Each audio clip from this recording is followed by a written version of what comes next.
Okay students, तो next question क्या हमारा कि आयोनाइजेशन एनर्जी नाइट्रोजन की क्यों ज़्यादा होती है ऑक्सीजन से। ठीक है, पहले हम रीजन समझेंगे कि नाइट्रोजन की आयोनाइजेशन एनर्जी ऑक्सीजन से ज़्यादा क्यों होती है, फिर हम देखेंगे कि कौन सा ऑप्शन सही रहेगा। ठीक है, तो लेट्स सी। ठीक है, सबसे पहले हमें क्या क्या बोला है, नाइट्रोजन एंड ऑक्सीजन। ठीक है, अब नाइट्रोजन एंड ऑक्सीजन का एटॉमिक नंबर पता है आपको, नाइट्रोजन का कितना होता है 7 और ऑक्सीजन का कितना होता है 8 एटॉमिक नंबर है, यानी कि इसके पास इतने इलेक्ट्रॉन्स होते हैं। ठीक है, तो लेट्स इलेक्ट्रॉन को फिल करके देखते हैं जो हमारी कॉन्फ़िगरेशन से उससे कि हम कैसे फिल करते हैं। ठीक है, तो सबसे पहले क्या आएगा 1s2 2s2 2p कितना हो गया, यहाँ पे 4 हो गया तो 2p 3 यही होगा। ठीक है, और उसके बाद ऑक्सीजन का कितना होगा 1s2 2s2 और 2p 4। ठीक है, जो हमारा मेन कॉन्सेप्ट है वो कहाँ पे है, आउटर मोस्ट शेल। ठीक है, अब जैसे कि पी आपका जो पी शेल है इसमें कितने ऑर्बिट होते हैं 3 1 2 3। ठीक है, तो अगर मैं इसमें फिल करूँ इलेक्ट्रॉन तो 1 2 3 ऐसे होगा। ठीक है, ऐसे इलेक्ट्रॉन को फिल कर दिया मैंने। ठीक है, अब ऐसे अगर मैं ऑक्सीजन के फिल करके देखूँ तो ऑक्सीजन का क्या होगा 3 ऑर्बिट है आउटर मोस्ट पी शेल में, तो कितना होगा 1 2 3 एंड 4। ठीक है, और एक कॉन्सेप्ट है जो क्या कहता है कि half filled orbit are stable rather than partially filled orbit।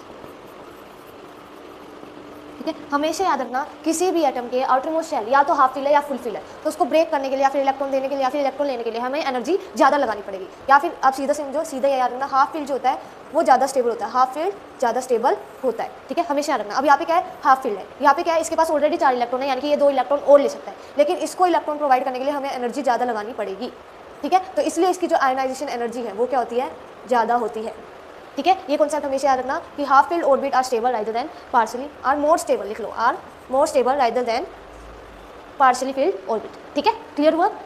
चलो आप देखते हैं ऑप्शन क्या क्या है। चलो ऑप्शन क्या है, सबसे पहला extra stability of half field orbit. ठीक है, दूसरा क्या है मोर एनर्जी लेवल, नहीं ये तो नहीं होगा। थर्ड वन क्या है फ्यूअर वैलेंस इलेक्ट्रॉन, कि इसके पास वैलेंस इलेक्ट्रॉन क्या है बहुत कम है इसलिए, नहीं ऐसा भी नहीं है। स्मॉलर साइज है इसका नाइट्रोजन का, नहीं ऐसा भी नहीं है। जो मेन है, जो मेन चीज़ है, जो ionisation energy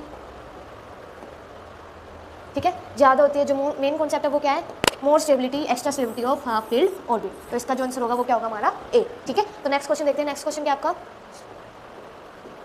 which of the following spheres are isostructure. ठीक है, मोस्ट इंपॉर्टेंट क्वेश्चन, ज़्यादातर नीट ठीक है पीपीएमईटी कोई भी एंट्रेंस एग्जाम उसमें ऐसा क्वेश्चन आइसोस्ट्रक्चर से क्वेश्चन आता ही आता है। ठीक है, तो पहले आप ये समझो आइसोस्ट्रक्चर क्या होता है। आइसो मीन्स सेम और स्ट्रक्चर मीन्स स्ट्रक्चर। ठीक है, यानी कि वो कंपाउंड्स जिनका क्या है स्ट्रक्चर सेम होता है, तो वो सेम जो स्ट्रक्चर है वो कैसे हम पता लगाएंगे, यानी कि इसमें जो हम कॉन्सेप्ट पढ़ना है वो है हाइब्रिडाइजेशन। ये कॉन्सेप्ट हमें पढ़ना है इसके अंदर कि हाइब्रिडाइजेशन क्या होता है। ठीक है, हाइब्रिडाइजेशन में हम क्या कैसे कैसे शेप बना के देखते हैं। शेप बनाने के बाद जो हाइब्रिडाइजेशन है वो कितनी आती है, sp2 आती है, sp3 आती है, और जो हाइब्रिडाइजेशन आती है sp3 हो गई sp2 हो गई, उसके बेसिस पे हम शेप फाइंड आउट करते हैं कि कौन सी शेप होगी। ठीक है, तो एक बार देखो आप, फिर उसके बाद मैं आपको बताती हूँ, एक बार आप ट्राई करो कि आप कैसे फाइंड आउट करोगे। ठीक है, और उसका कौन सा आंसर होगा।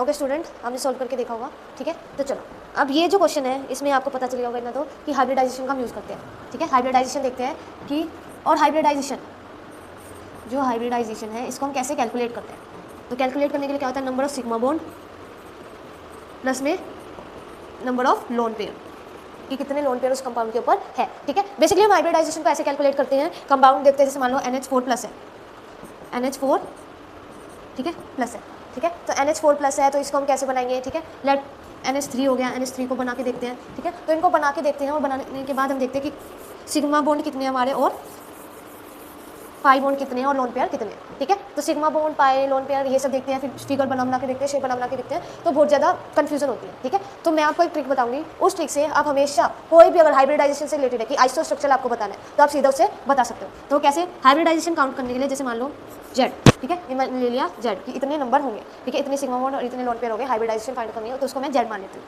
अब Z is equal to half, ठीक है, हाफ ऑफ क्या, हाफ ऑफ आप लिखोगे नंबर ऑफ वैलेंस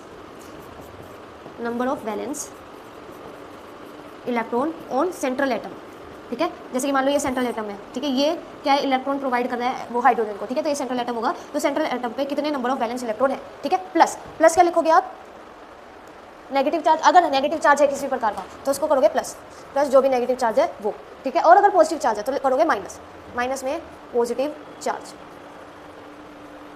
ठीक है। इतना किया, क्या क्या लिखा हमने सबसे पहले, number of valence electron on central atom, फिर प्लस में अगर नेगेटिव चार्ज है तो वो क्या करेंगे हम प्लस करेंगे, ठीक है, और अगर पॉजिटिव चार्ज है तो उसको हम माइनस करेंगे, और फिर क्या लिखेंगे, प्लस नंबर ऑफ मोनोवैलेंट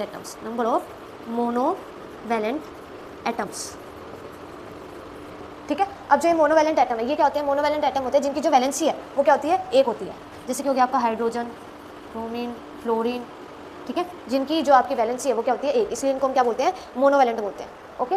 और एक और है क्लोरीन,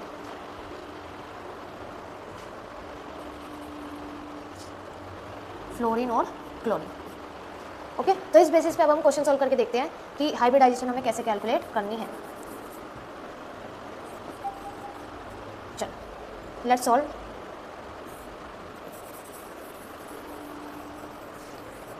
चलो तो सबसे पहले आपका ऑप्शन क्या है, सबसे पहला ऑप्शन आपका SO42 माइनस और BF4 SO42 माइनस और BF4 माइनस, ठीक है। तो इसका हम क्या करेंगे, जेड कैलकुलेट करके देखेंगे। तो सबसे पहले SO42 माइनस का करते हैं half multiply by number of valence electron on central atom. तो आपका जो सल्फर है इसकी वैलेंसी कितनी होती है, फाइंड आउट कर सकते हो, कितनी वैलेंसी होगी,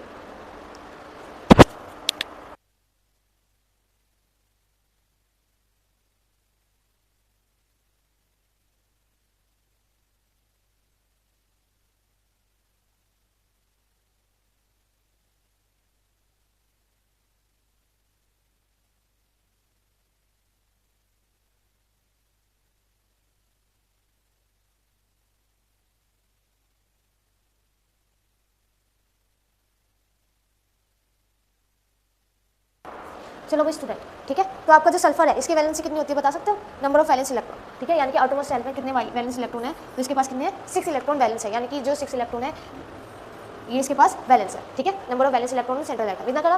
फिर उसके बाद प्लस करेंगे हम जितना भी नेगेटिव चार्ज है, तो यहाँ पे नेगेटिव चार्ज कितना है -2 का, तो इसको हम साथ में प्लस कर देंगे, प्लस नेगेटिव चार्ज जितना भी है, ठीक है। फिर उसके बाद माइनस करेंगे अगर कोई भी पॉजिटिव चार्ज है, तो यहाँ पे कोई पॉजिटिव चार्ज है नहीं, ठीक है, तो इसको हम छोड़ देंगे। फिर उसके बाद plus number of monovalent atom, अब जो ऑक्सीजन है वो मोनोवैलेंट एटम नहीं है, इसके पास एक इलेक्ट्रॉन आउटरमोस्ट शेल में नहीं होता, यानी कि एक वैलेंसी इसकी नहीं होती, ठीक है। तो इतना ही रखेंगे हम, 6 + 2, ठीक है, 6 + 2 कितना हो गया 8 को डिवाइड करेंगे 2 से तो कितना आ गया 4।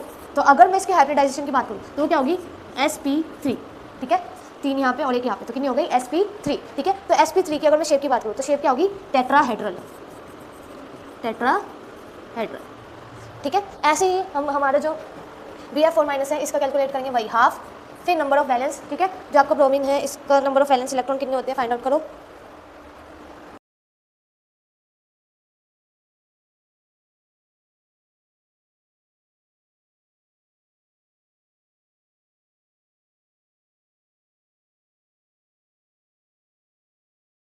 कैलकुलेशन सही की है, ठीक है। तो ऐसे ही इसकी देखते हैं, ओके। अब बोरोन की वैलेंसी कितनी होती है, पहले तो आपको एटॉमिक नंबर पता होगा कितना होता है 5, ठीक है। तो अगर 2 शेल में चला गया तो कितने बचे 3, तो ये जो 3 है ये क्या होगी इसकी वैलेंसी, ओके। तो आप क्या करोगे, कैलकुलेट करोगे हाफ, ठीक है, फिर क्या इसकी 3 वैलेंसी होगी, फिर प्लस में नेगेटिव चार्ज कितना है 1, ठीक है, तो हम लेंगे 1, फिर नेगेटिव चार्ज के बाद प्लस अगर कोई भी पॉजिटिव चार्ज है तो उसको माइनस करेंगे, कोई पॉजिटिव चार्ज है यहाँ पे नहीं, ठीक है। फिर उसके बाद करेंगे plus number of monovalent atom, अब इनमें से कोई एटम यहाँ पे प्रेजेंट है, कोई एलिमेंट यहाँ पे प्रेजेंट है, ठीक है, तो वो कौन सा है, फ्लोरीन, ठीक है। तो हम क्या करेंगे, प्लस में कितने फ्लोरीन कितने प्रेजेंट है 4, ठीक है, तो +4 = कितना होगा हाफ और 8, ठीक है, तो 8/2, अगर इसको कट करेंगे तो कितना आंसर आएगा 4, यानी कि हाइब्रिडाइजेशन कितनी होगी sp3 और इसकी शेप क्या होगी टेट्राहेड्रल। और यही हमें फाइंड आउट करना था कि इन दोनों में से कौन से कंपाउंड ऐसे हैं जिनकी जो शेप है वो सेम है, टेट्राहेड्रल, ठीक है। तो हमारा पहला ही ऑप्शन क्या है, राइट है, ओके। तो हमारा जो पहला ही ऑप्शन है वो क्या है, सही है। ओके स्टूडेंट्स, ऐसे ही आपको जैसे मान लो NH3 है, NH4+ है, इनको फाइंड आउट करना है, ठीक है।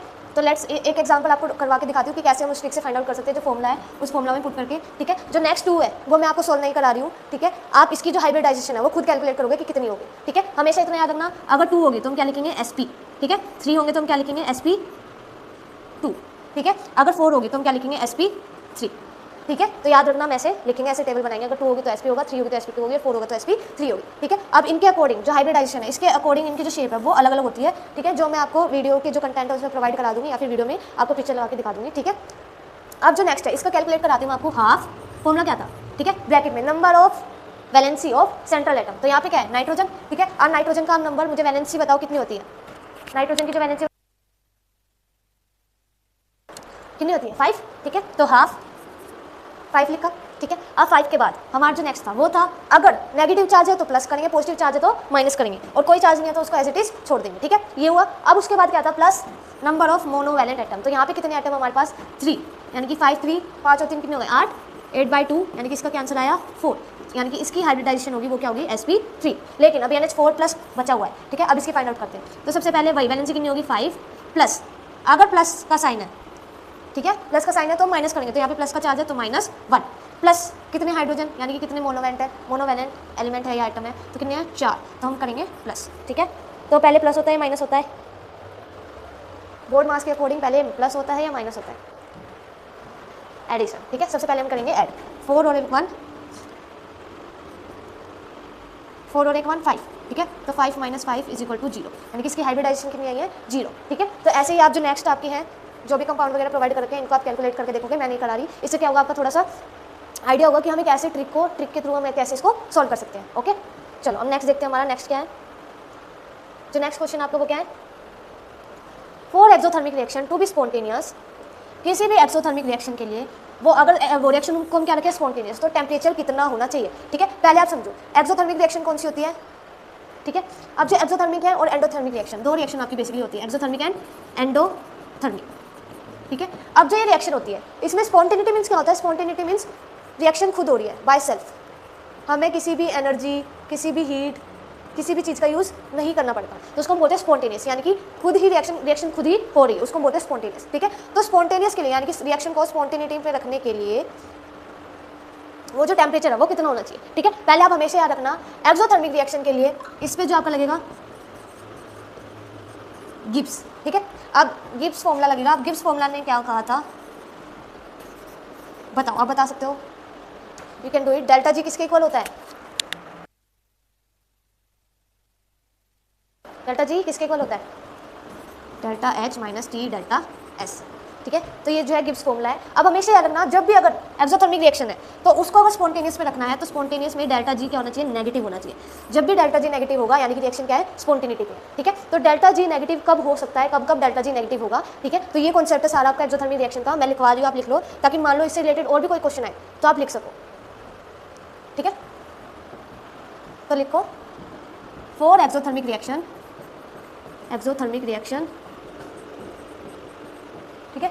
देखो सबसे पहले हमेशा डेल्टा जी क्या होगा, नेगेटिव होगा, ओके। तो डेल्टा जी हमेशा क्या होना चाहिए एक्सोथर्मिक रिएक्शन के लिए, नेगेटिव। अब आपको फॉर्मूला याद है, delta G = delta H - T delta S। तो किस किस कंडीशन में डेल्टा H नेगेटिव होगा, ठीक है। यानी कि और हमेशा याद रखना डेल्टा H जब भी नेगेटिव होगा यानी कि रिएक्शन क्या है स्पॉन्टेनियस है, ओके। चलो इतना लिखो सबसे पहले।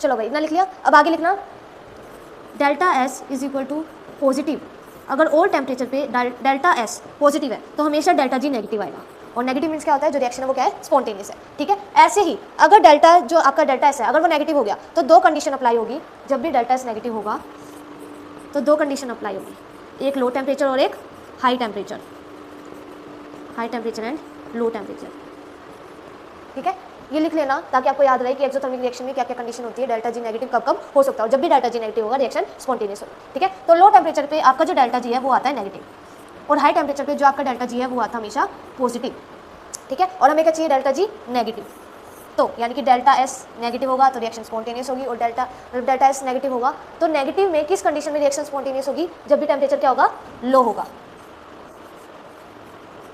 ओके क्लियर हुआ, ये कॉन्सेप्ट हमेशा याद रखना। ओके अब एक और चीज़ मुझे लिखवानी थी इसमें, गिब्स फ्री एनर्जी, ये कॉन्सेप्ट हम पढ़ते हैं गिब्स फ्री एनर्जी, जिन्होंने बताया था कि रिएक्शन स्पॉन्टेनियस है या नॉन स्पॉन्टेनियस हम कैसे फाइंड आउट कर सकते हैं, ठीक है। लेकिन एक चीज़, गिब्स फ्री एनर्जी में डेल्टा जी अगर जीरो है तो वो क्या कंडीशन होगी, वो किस कंडीशन में होगा, इक्विलिब्रियम। किस कंडीशन में होगा, इक्विलिब्रियम, यानी कि रिएक्शन क्या है, इक्वल है, दोनों साइड से क्या है, इक्वल है। अगर डेल्टा जी नेगेटिव है तो वो क्या होगा, स्पॉन्टेनियस रिएक्शन, स्पॉन्टेनियस रिएक्शन। और अगर डेल्टा जी पॉजिटिव है तो वो क्या होगा बताओ, डेल्टा जी अगर पॉजिटिव है तो उसका मतलब क्या है, जो हमारी रिएक्शन है वो क्या होगी, नॉन स्पॉन्टेनियस। चलो भाई क्लियर हुआ, ठीक है।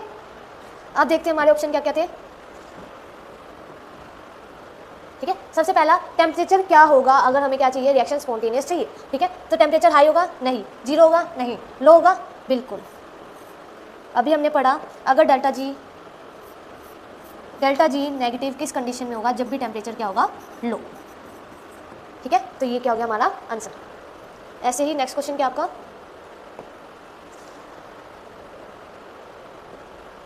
ठीक है। नेक्स्ट क्वेश्चन क्या है, according to Lewis concept an acid, जो एसिड है उसको हम क्या बोलते हैं, proton donor, proton acceptor, electron pair donor और इलेक्ट्रॉन पेयर एक्सेप्टर, ठीक है। जल्दी से बताओ, आपके पास 30 सेकेंड है।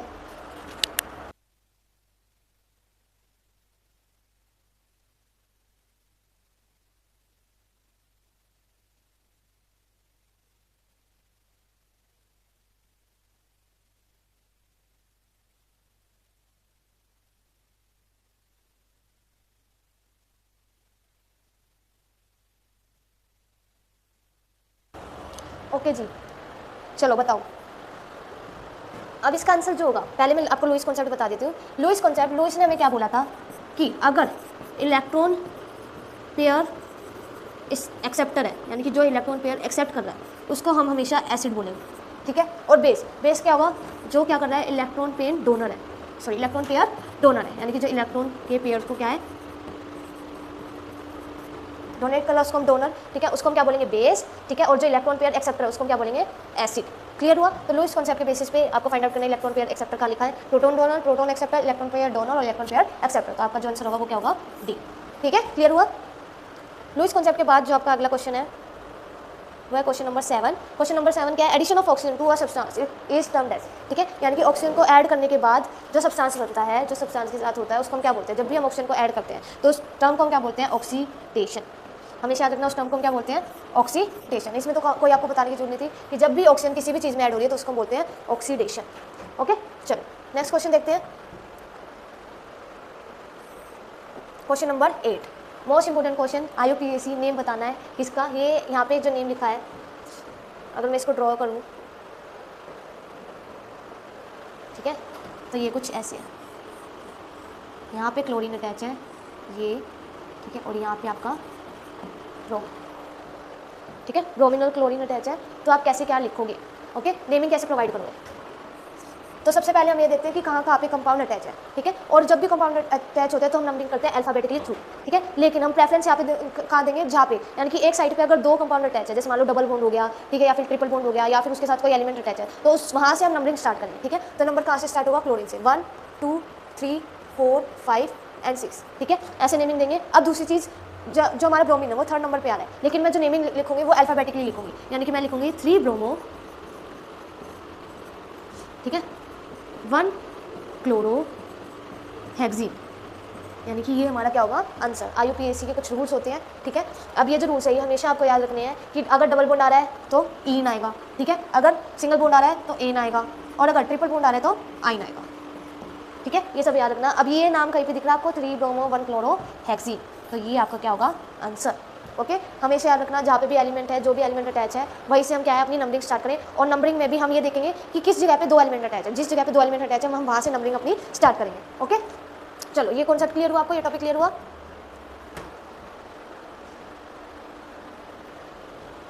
चलो भाई नेक्स्ट क्वेश्चन देखते हैं आपका,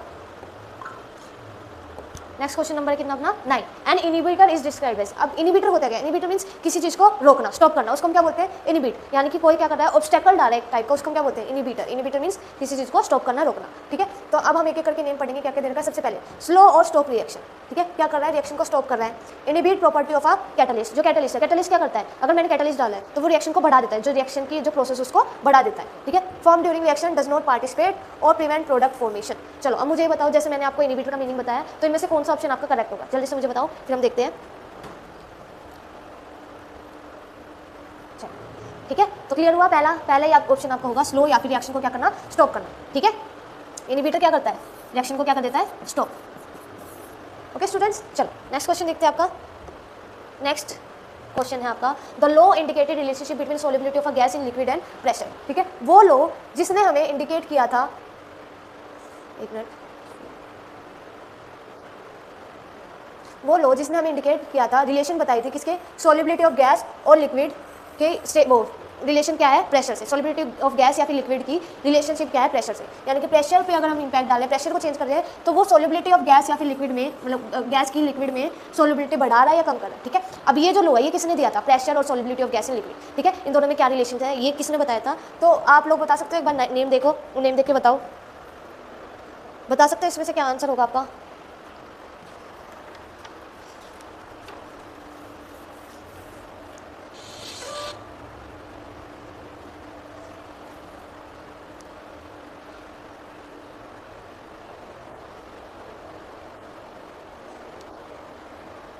चलो ठीक है, तो पहले मैं इसका आंसर बता देती हूँ। इसका जो आंसर है वो है हेनरीज लॉ, ठीक है। हेनरी, अब हेनरी का जो पूरा नाम वो है विलियम्स हेनरी, एक साइंटिस्ट हैं जिन्होंने बताया था कि क्या रिलेशन है सोलिबिलिटी ऑफ गैस की लिक्विड में किसके साथ? प्रेशर के साथ। तो इन्होंने बताया था, लिखो आप लाइन लिखो, मैं बता रही हूँ, ठीक है। क्या लाइन थी? इन्होंने हमें बताया था कि solubility of gas in solution, solubility of gas in solution,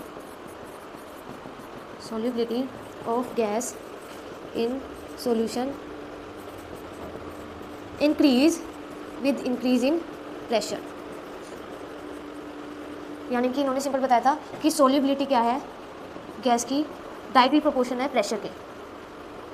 अगर प्रेशर बढ़ेगा तो सोलिबिलिटी भी बढ़ेगी, अगर प्रेशर डिक्रीज होगा तो सोलिबिलिटी भी क्या है? डिक्रीज होगी, ठीक है। तो ये किसने प्रोवाइड किया था हमें? हेनरी ने। हेनरीज लॉ में हमें बताया था कि क्या रिलेशन है सोलिबिलिटी ऑफ गैस की प्रेशर के साथ, ठीक है। तो चलो स्टूडेंट, आज के लिए इतना ही, ठीक है। नेक्स्ट क्लास में आप ये टॉपिक रिवाइज करके आना, ओके। और कोई टॉपिक हो, आपको और कोई डाउट हो तो आप नेक्स्ट क्लास में मुझसे पूछ सकते हो, ओके।